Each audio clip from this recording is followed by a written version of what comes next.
अस्सलाम वालेकुम dear students, कैसे हो आप लोग। उम्मीद है कि आप सब लोग बिल्कुल ठीक ठाक हो गए। तो आज के इस वीडियो में इंशाल्लाह हम लोग प्रैक्टिस टेस्ट नंबर 7 की जो है वो डिस्कशन करेंगे। तो एमसीक्यू नंबर 1 में कहता है कि when the sperm count is high, तो जब भी हमारे पास स्पर्म काउंट जो है वो हाई होता है तो इनहिबिन हार्मोन जो है वो उसकी रिलीज जो है वो इंक्रीज हो जाती है। फिर ये इनहिबिन हार्मोन जो है वो क्या करता है, ये एंटीरियर पिट्यूटरी ग्लैंड को जो है वो इनहिबिट करता है कि वो एफएसएच की सिक्रीशन को जो है वो स्टॉप कर दे।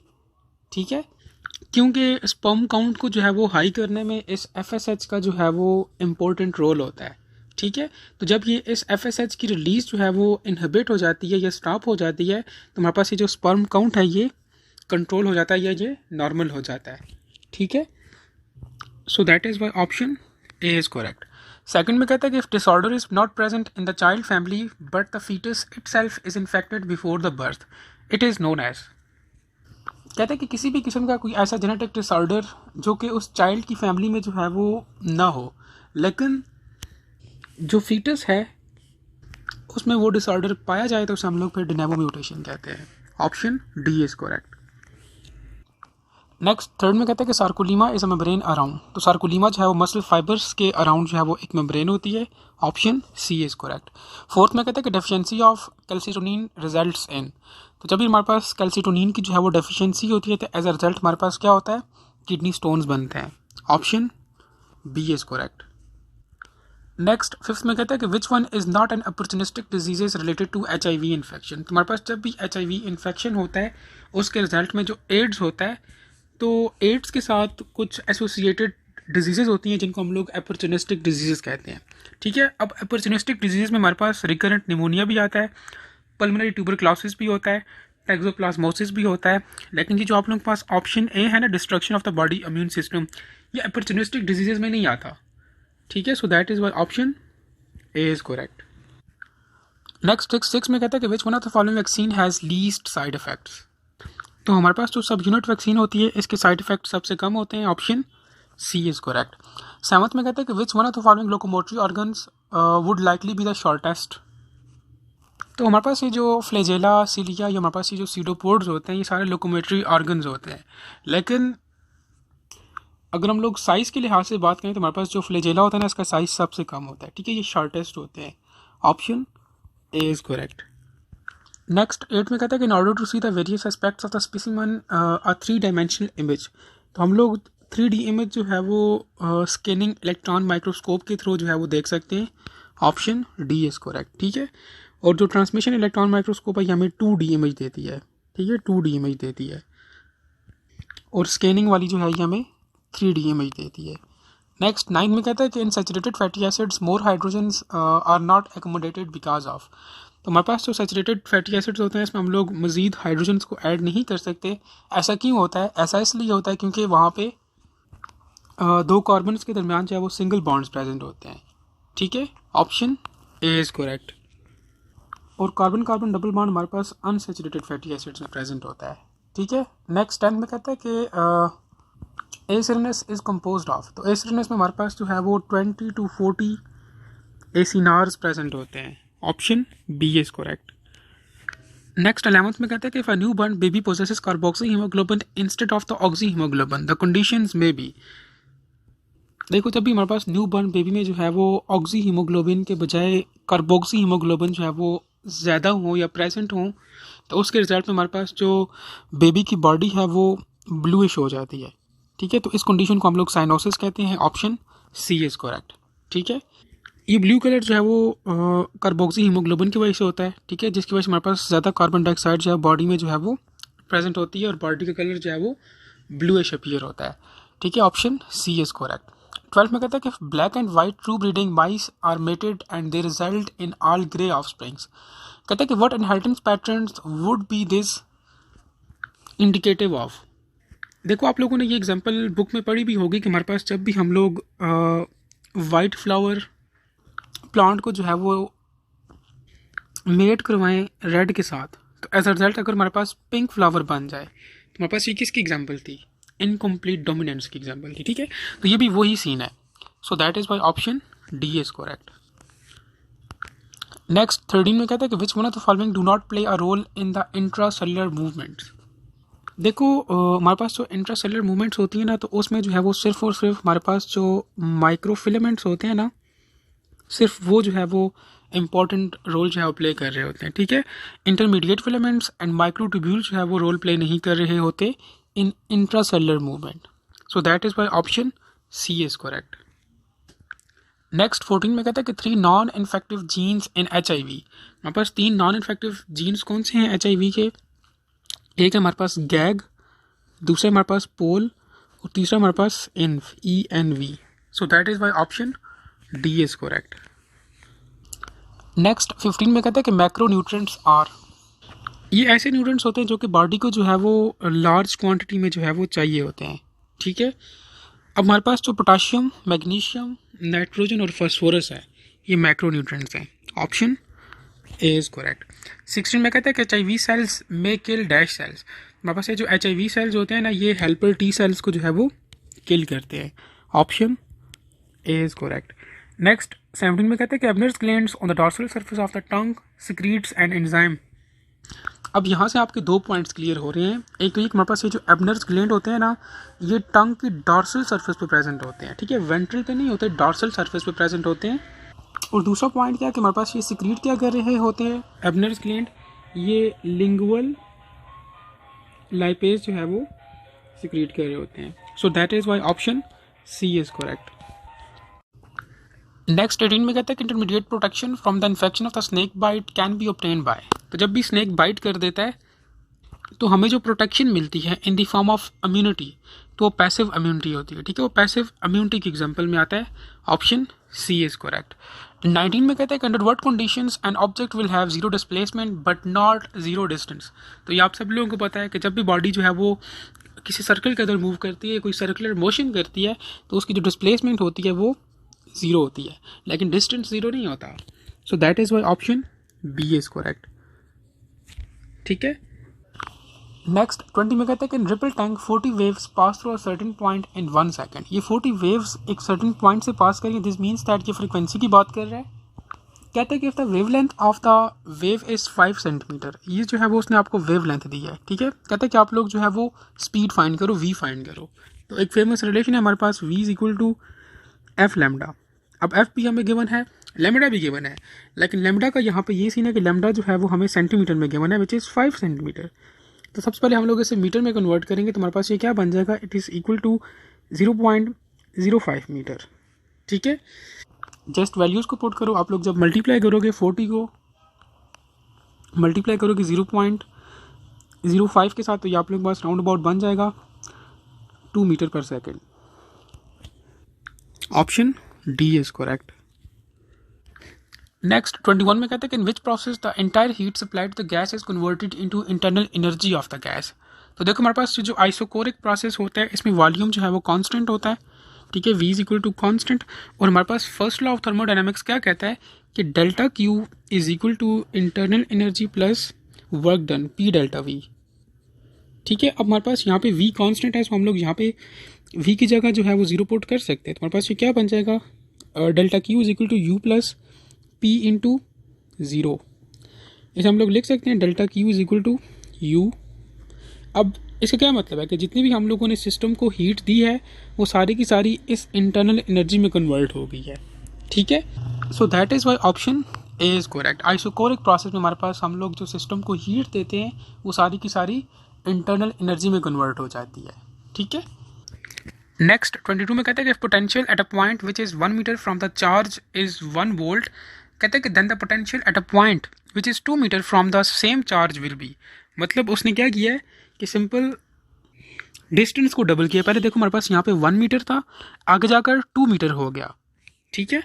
तो ये इतने लंबे चौड़े स्टेप्स करने की बिल्कुल भी ज़रूरत नहीं है। सिंपल मैं आप लोगों को बता देता हूँ, हमारे पास रिलेशन क्या है पोटेंशियल का, v इज इक्वल टू के क्यू डिवाइडेड बाई आर। यहाँ से हम लोग रिलेशन निकाल सकते हैं कि हमारे पास वेलोसिटी, ये जो v है पोटेंशियल सॉरी, इसका डिस्टेंस के साथ इनवर्स रिलेशन है, ठीक है। तो अगर हम लोग डिस्टेंस को डबल करें, ये देखो उसने डबल किया ना, पहले हमारे पास 1m था, अब यहाँ पे 2 मीटर हो गया। डिस्टेंस को हम लोगों ने डबल किया तो पोटेंशियल क्या हो जाएगा, हाफ हो जाएगा। हाफ को हम लोग 0.5 लिख सकते हैं। So that is why option C is correct. ठीक है, इतने लंबे चौड़े स्टेप्स करने की बिल्कुल भी ज़रूरत नहीं है। आपको ये रिलेशन पता हो, इस रिलेशन से आप लोग ये रिलेशन निकाल सकते हो कि हमारे पास पोटेंशियल का जो है वो डिस्टेंस के साथ इन्वर्स रिलेशन है, तो आप लोग इजीली इस एमसीक्यू को जो है वो सॉल्व कर सकते हो।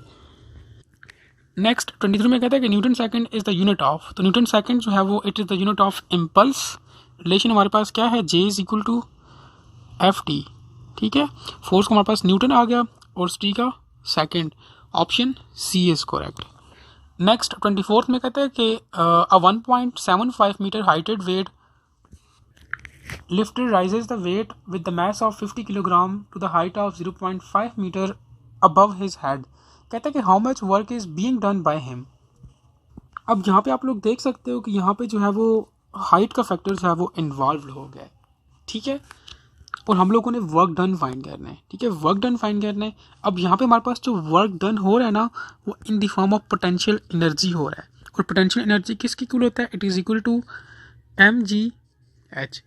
मैस भी गिवन है हमारे पास 50 किलोग्राम, हाइट भी गिवन है विच इज़ 0.5 ये। ठीक है, हाइट और जी की वैल्यू तो होती ही 10 है। ठीक है, तो आप लोग सिंपल इसमें वैल्यू पुट करो। हम लोग इसको लिख सकते हैं 50 मल्टीप्लाई 10 मल्टीप्लाई ये 0.5, तो आप लोग इसे मल्टीप्लाई करो तो ये राउंड अबाउट 250 जूल्स बनता है।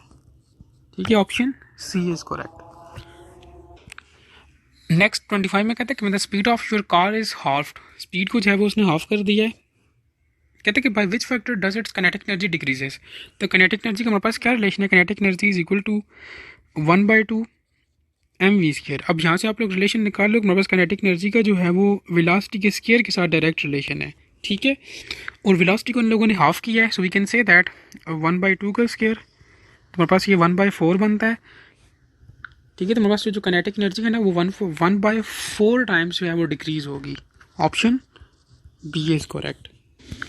नेक्स्ट 26 में कहता है कि which one of the following force is non conservative force, तो हमारे पास जो फ्रिक्शनल फोर्स होती है नॉन कंजर्वेटिव फोर्स होती है, बाकी gravitational force, electric spring force, ये सारी कंजर्वेटिव फोर्सेज हैं। ठीक है, ऑप्शन ए इज करेक्ट। 27 में कहता है कि P I V stands for, तो पी आई वी का मतलब होता है peak inverse voltage, option C is correct.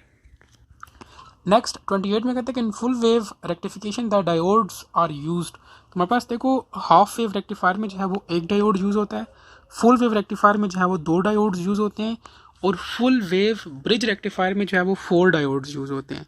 ठीक है, ऑप्शन बी इज करेक्ट। तो आप लोगों ने इस चीज़ का ख्याल रखना है कि उसने आप लोगों से फुल वेव रेक्टिफिकेशन का पूछा है या फुल वेव ब्रिज रेक्टिफायर का पूछा हुआ है, तो इन दोनों चीज़ों का आप लोगों ने ख्याल रखना है। ठीक है, फुल वेव रेक्टिफायर में हमारे पास सिर्फ 2 डायोड्स यूज़ होते हैं।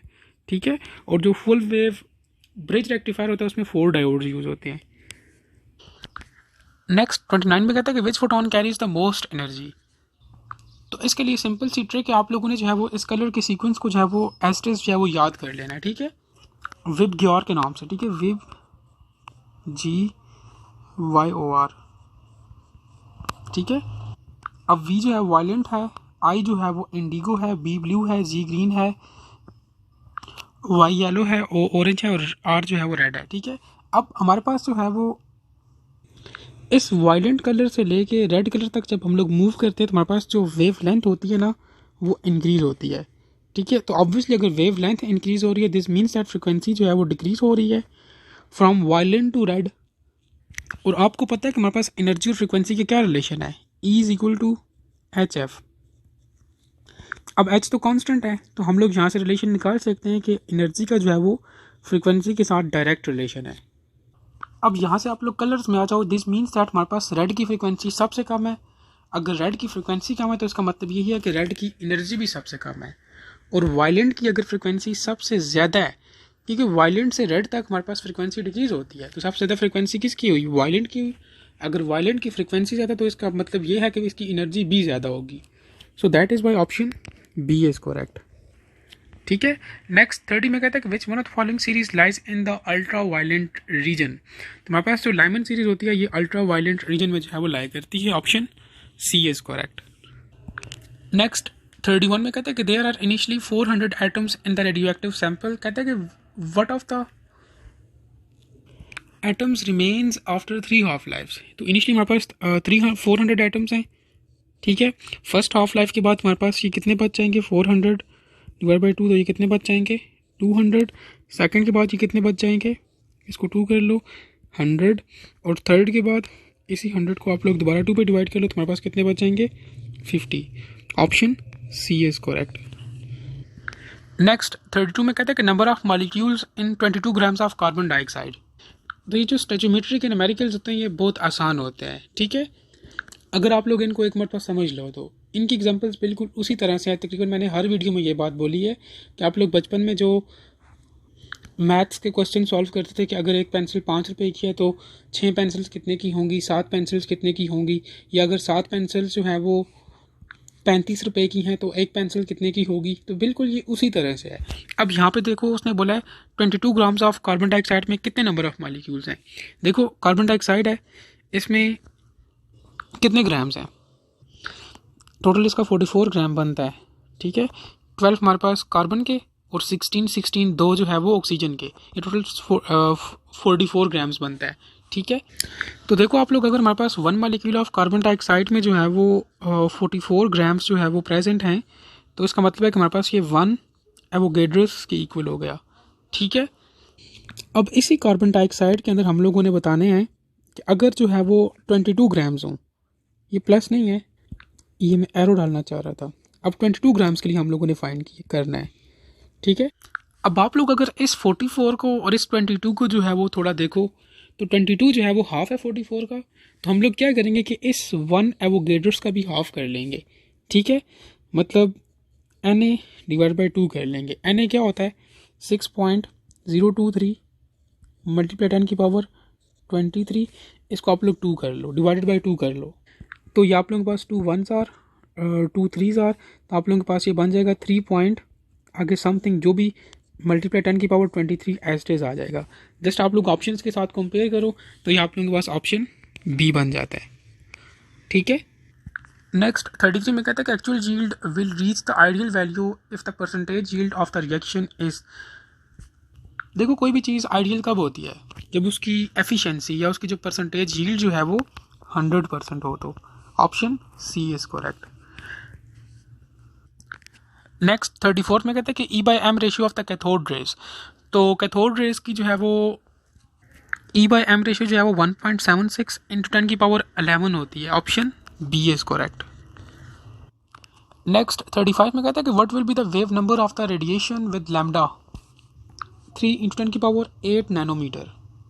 आप लोगों को जो है वो लैम्डा गिवन है 3 इंटू 10 की पावर 8 नैनोमीटर है, ठीक है। ये NM हम लोगों ने क्या करना है कि वेव नंबर फाइंड करना है, ठीक है।